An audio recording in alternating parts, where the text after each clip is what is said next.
For many, it's hard to believe it's already March. The old saying, in like a lion and out like a lamb, seems to be holding true for this month, but not so for the freight market as we enter March.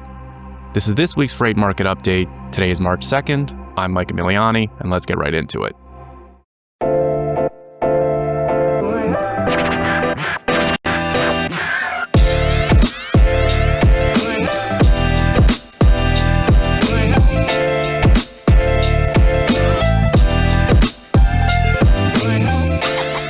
The transition into March 2026 marked the most significant administrative shift in U.S. trade history as the executive branch pivoted away from country-specific reciprocal tariffs to a broad 15% global surcharge under Section 122.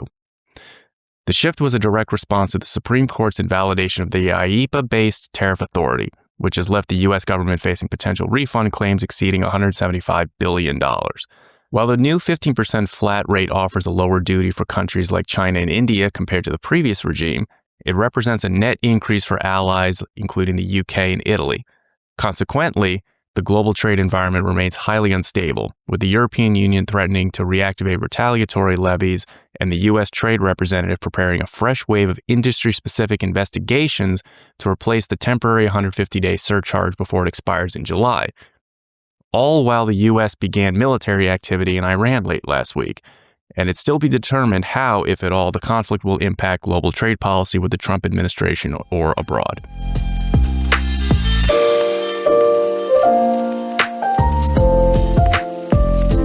Shifting now to this week's ocean, air, and freight market. Starting first with this week's ocean freight market. The market is showing the first signs of holiday stabilization as the U.S. resumes operations. While rates have largely bottomed out for the break-even levels established during the Lunar New Year, the anticipated post-holiday rate crash has not materialized, with pricing currently holding steady as it was the previous week. Looking first at China to U.S. West Coast, rates have maintained their floor approximately around $1,450 to $1,500 per container. Despite the lack of upward pressure, there has been no significant erosion week to week. Looking now at China to U.S. East Coast. East Coast rates also continue to hold steady around the $2,400 to $2,500 range.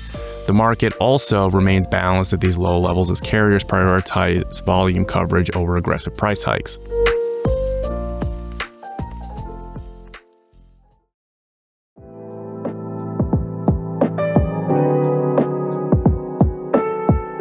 Looking now at this past week, what happened? Well, as always, there's a couple things to consider, starting first with the post-holiday factory resumption. Factories in China and Vietnam have officially reopened, though they're currently working through a backlog of existing orders rather than net new demand. There's an absence of a rate war. To the surprise of some analysts, carriers have not engaged in a full-on price war to capture first post-holiday shipments, allowing rates to stabilize at break-even levels. There has been, as we mentioned last week, talk of a general rate increase taking place in the first week of March.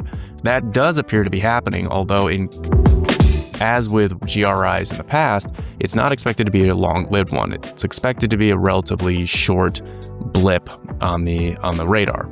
Next, carrier profitability floors are also something to consider. At the current level, carriers are operating at or near cost. This has created a natural floor as further reductions in pricing would lead to active losses that the carrier is currently unwilling to absorb. Again, it's expected that this changes a little bit if and when a GRI does roll out, and notwithstanding how long it stays a hold for.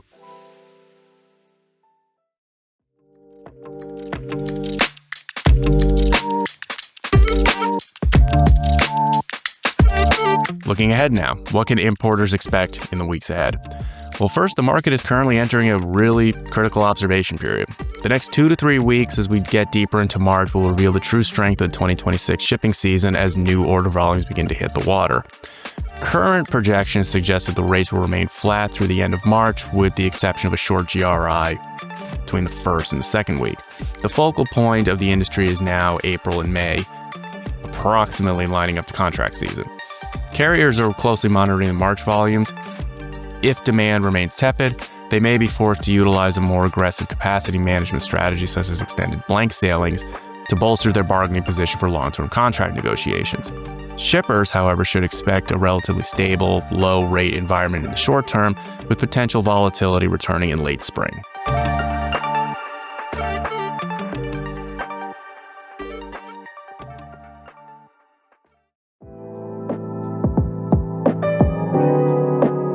Down in the description of this week's video, you can find links that we liked reading this week and that helped go into this week's update. As always, this update is powered by Freightright's True Freight Index, your answer to the question, what's it cost to ship today? And that's all for this week's update. We'll see you next week.